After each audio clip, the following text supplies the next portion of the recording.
Dan saya kira itu tidak ada satu statement yang jauh lebih kuat daripada itu, terutama karena aktif mencari informasi. Akhir-akhir ini kita tahu informasi itu ada begitu banyak informasi.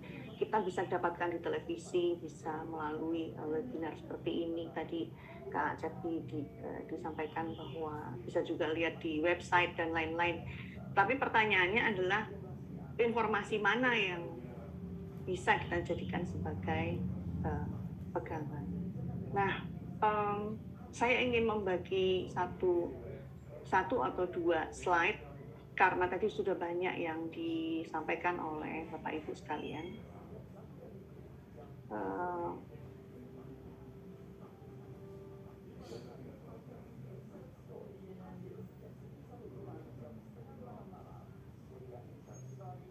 Baik, apakah sudah terlihat? Saya sebenarnya sedang slideshow.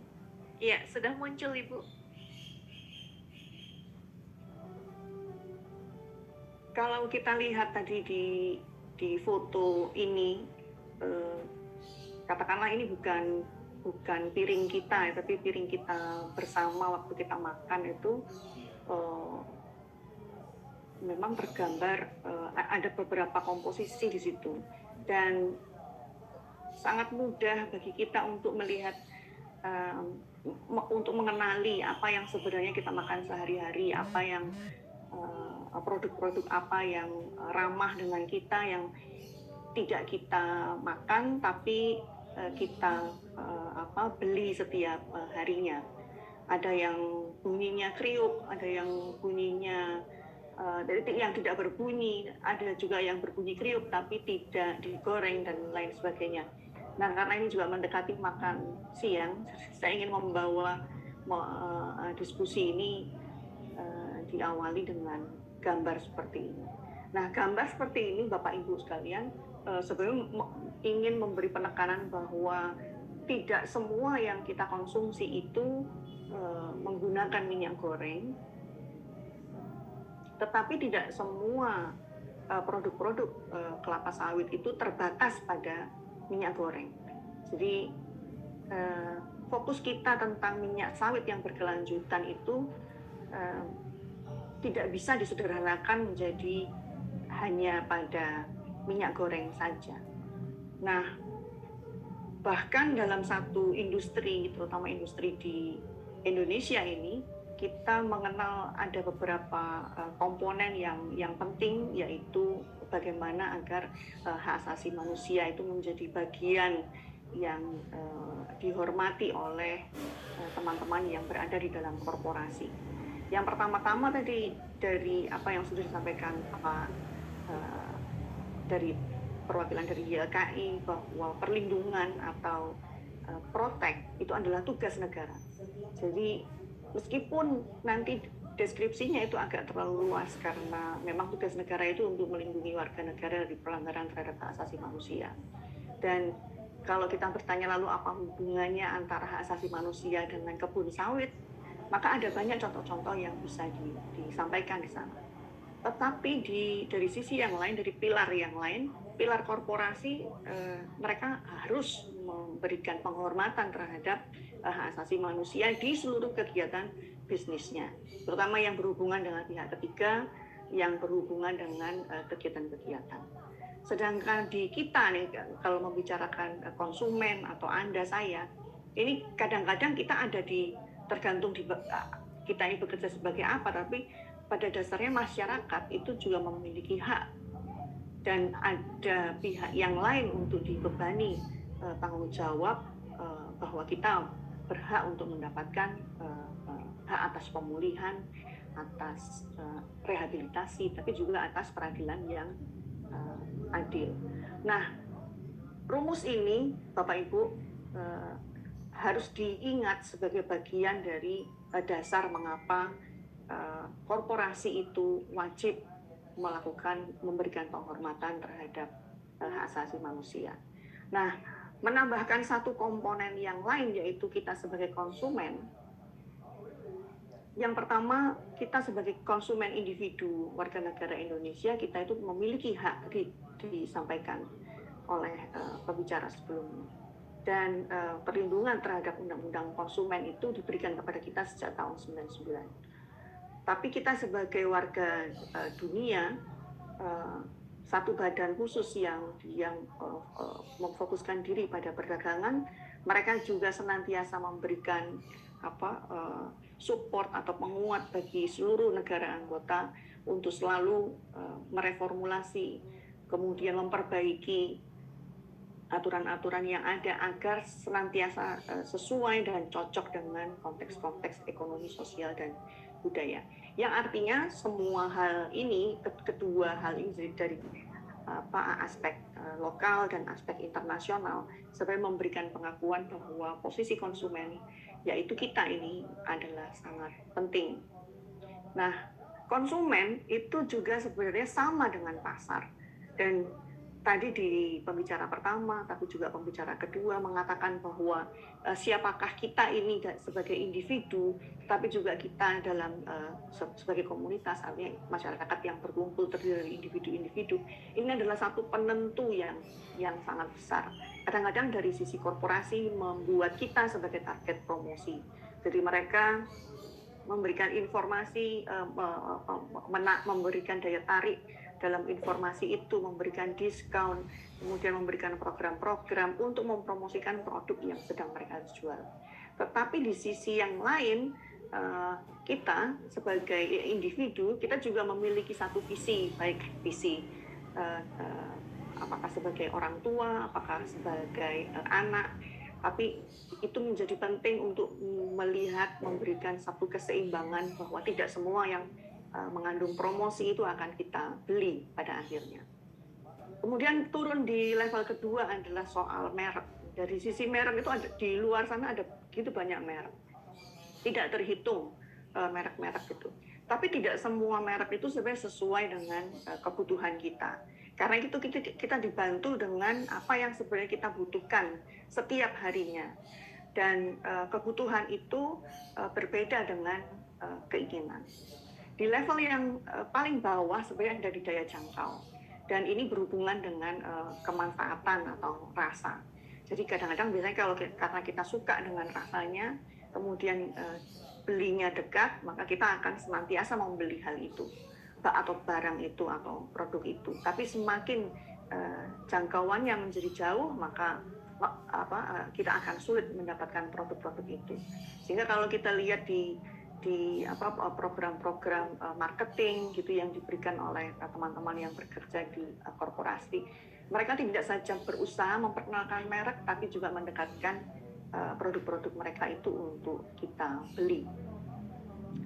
Tetapi Bapak Ibu, setiap individu yang sebelum dia membeli itu ada beberapa pertimbangan. Yang pertama, yang tadi disebut sebagai visi itu tadi, apakah kita membutuhkannya dan lain sebagainya.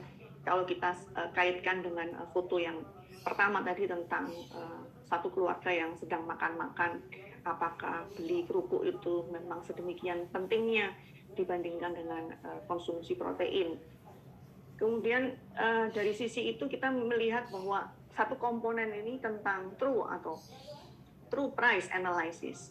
Jadi true price ini satu pendekatan yang bisa memberikan satu bantuan bagi kita untuk melihat apakah harga yang kita bayar itu sebenarnya adalah harga yang sungguhan, harga yang murni, harga yang tadi beberapa kali disampaikan mewakili upaya untuk mencegah deforestasi, mewakili upaya untuk memberikan keadilan bagi teman-teman buruh yang bekerja di sektor korporasi, kemudian memberikan satu di dalamnya itu ada kontribusi subsidi untuk bagi perusahaan itu untuk menjalankan fungsi-fungsi tanggung jawab sosialnya. Nah, di dalam true price ini yang kadang-kadang sulit adalah tidak semua informasi yang kita butuhkan itu tersedia. Dan jika pun dia tersedia, dia membutuhkan satu pendekatan yang tidak mudah untuk mendapatkan informasi sebelum akhirnya kita memutuskan untuk membeli produk A atau produk B. Karena itu tidak semua orang memang memiliki eh, keleluasaan untuk melakukan analisa terhadap yang disebut dengan true price. Bisa jadi Bapak Ibu dalam satu produk yang harganya 14.000, kita tidak mendapatkan manfaat apapun kecuali produk itu saja. Tetapi untuk produk yang lain yang harganya mungkin 2 atau 3 kali lipatnya, meskipun itu mahal, tetapi dia mengandung subsidi untuk melakukan kegiatan-kegiatan yang sifatnya bernuansa sosial maupun lingkungan. Nah, kembali ke sawit yang akhir-akhir ini memang menjadi pokok bahasan yang sangat menarik, bahwa benar Indonesia itu adalah negara produsen sawit salah satu yang paling besar di dunia, tetapi juga domestik konsumsinya menjadi sangat tinggi. Dan konsumsi domestik sangat tinggi ini kalau kita bandingkan dengan beberapa negara yang ada di situ, dari Indonesia, India, Cina, kemudian seluruh negara anggota di Uni Eropa, Pakistan, Malaysia, Thailand, Nigeria, Amerika, hingga Bangladesh, kadang-kadang ada satu pertanyaan, kembali lagi menggunakan foto di slide yang pertama, adalah jangan-jangan Indonesia ini mengkonsumsi sawit yang paling besar itu adalah untuk minyak goreng. Sedangkan di negara-negara lain tidak semua sawit yang mereka beli itu digunakan kembali untuk minyak goreng. Ada yang dipakai untuk biofuel, ada yang dipakai untuk komponen kosmetik dan lain sebagainya. Sehingga meskipun negara ini tersusun dengan begitu indahnya, tetapi tidak memberi kita jawaban tentang apakah 9 negara yang lain itu mengkonsumsi minyak goreng sama besarnya seperti Indonesia. Karena ini juga berhubungan dengan budaya makan setiap bangsa yang berbeda. Nah, saya ingin melewatkan slide ini, dan ternyata memang benar bahwa meskipun sudah diverifikasi oleh data yang dikeluarkan oleh Amerika tahun 2019, bahwa konsumsi minyak goreng di Indonesia itu memang sangat tinggi, bahkan dia lebih tinggi daripada minyak inti kelapa sawit, lebih tinggi daripada minyak biji kedelai, biji kopra, biji kacang, hingga minyak kelapa. Kalau kita kaitkan lagi dengan foto yang pertama tadi tentang keluarga makan-makan, dan di situ menggambarkan kepada kita apa saja yang digoreng, jadi komposisi budaya makan kita, itu memang mau tidak mau kita tergoda untuk melihat dan mengkaitkan senantiasa minyak goreng itu yang terbuat dari kelapa sawit itu dipakai untuk menggoreng makanan kita. Dan mau tidak mau kalau hal ini data menunjukkan kepada kita seperti ini, ini menunjukkan kebiasaan kita juga. Budaya konsumsi kita untuk membeli itu kita sendiri yang seolah-olah tidak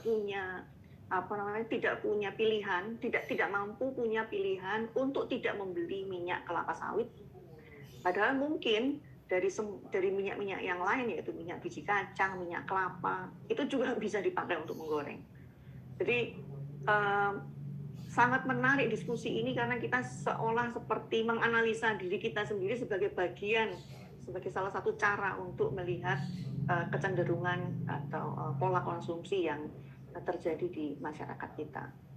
Nah, sehingga kalau dikaitkan kemudian dengan apakah minyak goreng atau minyak kelapa sawit itu dengan siapa saja kita harus berkompetisi untuk mendapatkan minyak kelapa sawit yang tidak saja tersedia tapi juga berkelanjutan, juga sehat dan lain sebagainya, ya mari kita lihat dari 1 sampai 10 produk yang mungkin nggak harian ya, tapi dia adalah produk yang mengandung minyak kelapa sawit.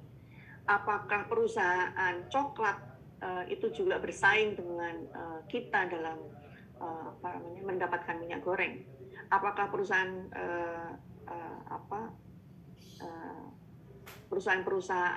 label-label kosmetik, sebagai contoh lipstick, apakah mereka juga sedang bersaing dengan saya dalam membeli minyak goreng? Kemudian perusahaan margarin atau selai mentega, lalu perusahaan sabun, industri rumahan, kue kering atau cookies yang juga membutuhkan minyak goreng, perusahaan mie instan, kemudian shampoo, biodiesel, deterjen, bahkan sampai ke roti dan kue. Sehingga kalau kita lihat kembali di slide-slide sebelumnya,